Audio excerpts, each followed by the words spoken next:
সংসারের প্রত্যেকটা কাজ কিন্তু আমাদের দায়িত্ব, আর সেই দায়িত্বটাকে মেনটেন করে চলা সেটা কিন্তু আমাদের কাছে অনেক বড় একটা চ্যালেঞ্জ। তো সবাইকে hi hello everyone, welcome back to my mini blog. আজকে আবারও একদিন পর তোমাদের কাছে একটা মিনি ব্লগ নিয়ে চলে আসলাম।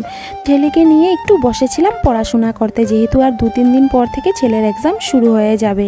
আগের মতো আর কি ততটা কষ্ট করতে হয় না, যেহেতু ছেলে আমার এখন একটু বড় হয়ে গেছে, হলেও একটু বসি আর কি তার সঙ্গে। এখন ছেলে আমার চলে গেল টিউশনিতে, সকালের একটা ধাপ কিন্তু শেষ হলো, এখন আরেকটা কাজের ধাপ রেডি। তো এখন বিছানাটাকে সুন্দর করে টিপটপ করে কিন্তু গুছিয়ে নিলাম। তারপর আর কি এই তো কোমরে আঁচল বেঁধে একদম লেগে পড়লাম কাজে। তো অবশ্য শাড়ির আঁচলটা নেই, হলেও বেঁধে নিয়েছি আর কি মনে মনে।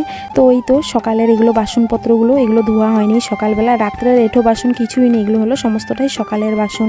এই তো এখন টুকটুক করে ধুয়ে নিচ্ছি, কেননা বসে থাকলে তো হবে না। তাহলে সংসারের কাজগুলো কে করবে বলো?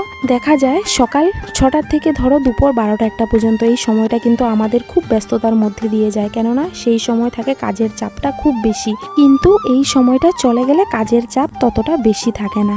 তো সকালটা কিন্তু আমাদের কাছে প্রত্যেকটা দিনই একটা চ্যালেঞ্জের মতো হয়ে পড়ে, কেননা অনেক কাজ থাকে, কাজগুলো সময়ের মধ্যে আমাদেরকে সারতেই হবে, ঠিক না? তো যাই হোক, এদিকে চট করে বাসনগুলো ধোয়াধুয়ি করে নিলাম, আর এখন কিন্তু আমি চট করে আবারও রান্নাটাও বসিয়ে দেব, আর দেরি করব না।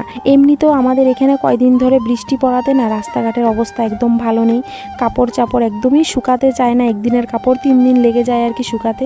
আমরাও অজীব ধরনের মানুষ বলতে পারো, গরম থাকলেও বেশি পছন্দ করি না, বেশি বৃষ্টি থাকলেও পছন্দ করি না, আবার রৌদ্র না দিলেও সেটাও পছন্দ করি না, আবার রৌদ্র বেশি দিলে বলি যে অনেকটাই গরম পড়ে গেছে, ঠিক না?